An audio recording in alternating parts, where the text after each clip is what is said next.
జై శ్రీరామ్. శ్రీ శ్రీ శ్రీ త్రైలింగ స్వామి వారు తెలంగాణ పేరు ఆయన పేరు మీద పెట్టబడింది. త్రిలింగ దేశము అంటే ఆయనని త్రైలింగ స్వామి అని ఎందుకు అనేవారంటే త్రిలింగ దేశం నుంచి వచ్చాడు కాబట్టి. త్రిలింగ దేశం అంటే శ్రీశైలము, కాళేశ్వరము, ద్రాక్షారామము, ఈ ట్రయాంగిల్ ఫామ్ అవుతుంది త్రిలింగ దేశం. శ్రీశైలము, కాళేశ్వరము, ద్రాక్షారామము రాజమండ్రి దగ్గర. సో త్రైలింగ స్వామి 280 ఏళ్ళు జీవించారు. అందులో 250 ఏళ్ళు కఠోర సాధన చేశారు. ఆయన జీవితకాలంలో ఎందరో పరమహంసలు, సాధకులు, యోగులు, సిద్ధులు కలిశారు ఆయన. వాళ్ళందరూ కూడా ఆయన్ని చూశారు. సో జన్మస్థలము కుమిలి, దానికి ఇంకో పేరు హోలియా, కుంభిలాపురం, కుమిలి, విజయనగరం దగ్గర. ఆ ఊరినే హోలియా అని కూడా అంటారు.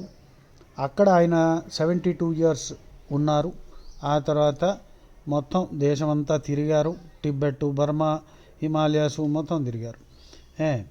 So date of birth 1912-1607. 1912-1607లో ఆయన డేట్ ఆఫ్ బర్త్. ఆయన మీద పుస్తకాలు రాసిన వాళ్ళు చాలామంది ఉన్నారు. ముఖ్యంగా ఆయన బయోగ్రఫీ రాసింది ఉమాచరణ్ ముఖోపాధ్యాయ. ఆయన రాసిన బుక్ పేరు సచల విశ్వనాథ్, అంటే నడుస్తున్న విశ్వనాథుడు.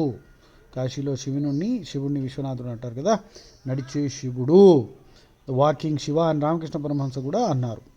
ఉమాచరణ్ ముఖోపాధ్యాయ రాసిన పుస్తకం పేరు సచల విశ్వనాథ్. ఓకే. ఆయన తండ్రి పేరు, త్రైలింగ స్వామి వారి తండ్రి పేరు నరసింహధరుడు తండ్రి. తల్లి పేరు విద్యావతి తల్లి పేరు. ఆయన సన్యాసం పుచ్చుకోక ముందర ఆయన పేరు శివరాం. మా ఇంట్లో చాలామంది శివరాములు ఉన్నారు. ఎందుకంటే నేను 8th generation descendant of Trailanga Swamy.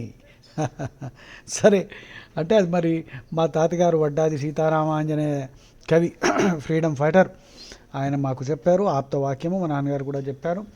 So నేనేమి దీని గురించి ప్రూఫ్ అంతా సేకరించి పెట్టుకోలేదు. సో కాకపోతే ఇటు అటు మా ఇంట్లో చాలామంది శివరాములు ఉన్నారు. ఆ శివరామ్ అన్న పేరు ఉతినే పెట్టి ఉండరు కదా. సో అంతవరకే ఉంది నా దగ్గర ప్రూఫ్. సరే, ఇంకా పోతే ఆయన పెళ్లి చేసుకోలేదు కాబట్టి ఆయన స్టెప్ బ్రదర్ శ్రీధరుడి వారసత్వం అన్నమాట. జై శ్రీరామ్. నెక్స్ట్ ట్రాక్లో